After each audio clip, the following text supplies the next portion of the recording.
Hey! Christine, hi! Wala akong nakikita at wala akong naririnig.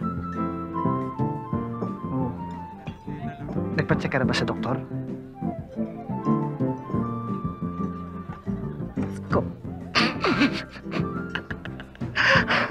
Ikaw talaga ng babae. Sobra. Thanks.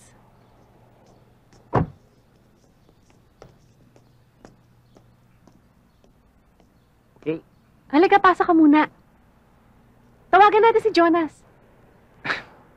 May lakad pa ako eh. Oh. Go ahead.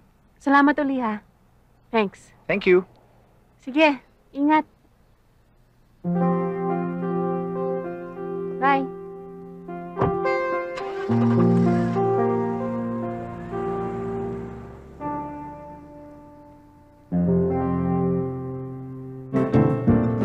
Pare, ano ba talagang problema mo? Hindi ko nga alam kung anong problema ko. Babae na naman yan. Tinatanong pa ba yun? Sino ba kausap mo, Melvin? Ano siya tingin nyo? Anong gagawin nyo? Kung finally, natagpuan mo yung ideal girl. Pero, meron na siyang shota na sobrang close sa'yo. Ano? Sagot! Depende.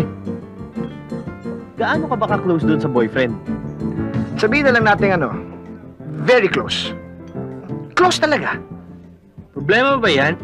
Babae lang yan, no? Alam mo, maraming babae dyan, para manulog ka pa, ang shota ng ka-close mo. Yan na nga ba kinatatakot ko isasagot niyo eh. Teka. Alam nyo, desisyon na yun ng babae eh. Ano? Look, pare. Paano kung yung girl lang may gusto rito kay Jed? Oh, di ba? Melvin, naintindihan mo ba yung problem?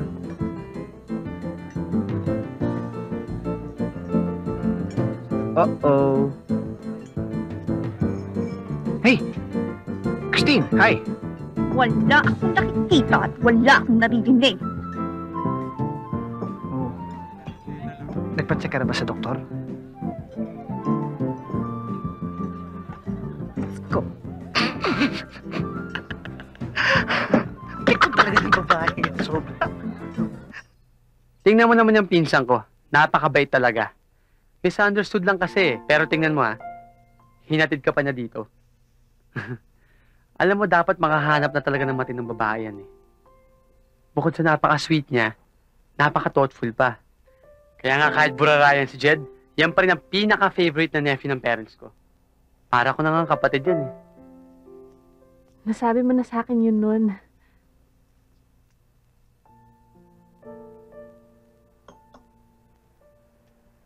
Oo nga pala. Hindi ba sinabi mo sa akin pagluluto mo ako? Eh di tama-tama next Wednesday after our shift, eh di imbitahin natin si Jed.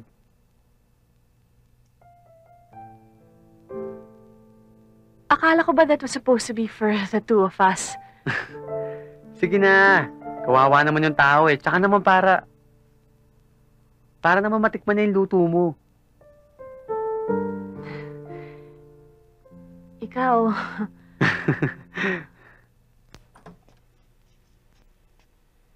Hi, Mitch! Oh, Jed. Hi. May dala akong dessert, oh. Very good. Tansing, pakikuha lang to kay Mr. Espinosa tapos pakilagay sa fridge. Apa. Thank you. Mr. Espinosa. Paka-formal naman Oh, nun. of course. Jed. Hey, Jonas! Mitch. Ang galing palang magluto nitong kaibigan mo. Mas maarte pa sa akin sa isinasahog. Oo nga pala, Jed. Si Manang Lilia. Kumusta po? Pinsan ho ni Jonas. Ah, ikaw ba? Hi, Jed! Hi! Gina! You're here, ah? Paano yun? Sinasabi mo sa akin na pag ang tao sabay pinanganak at exactly the same time, pareho magiging destiny nila dahil sa stars? Hindi. Kasi yung birthplace nila, it also matters. Oh, kaya nga. So, pagka parehong lugar yung pinag-anakan sa kanila, ano mangyayari doon? Kasi ganito yan, Ano no? ba yung pinag-uusapan nyo? Hindi yo, pinagtitripan lang nitong pinsan ko si Gina. Nako ha, at akala naman nito, matatalo niya ako with this argument. Wala akong sinasabing ganun ha. Nakikinig nga ako sa'yo. Sige, sige. Okay? Tuloy pa. Okay, ganito yan. We have this chart. Yung chart natin, meron tayong stars doon or planet.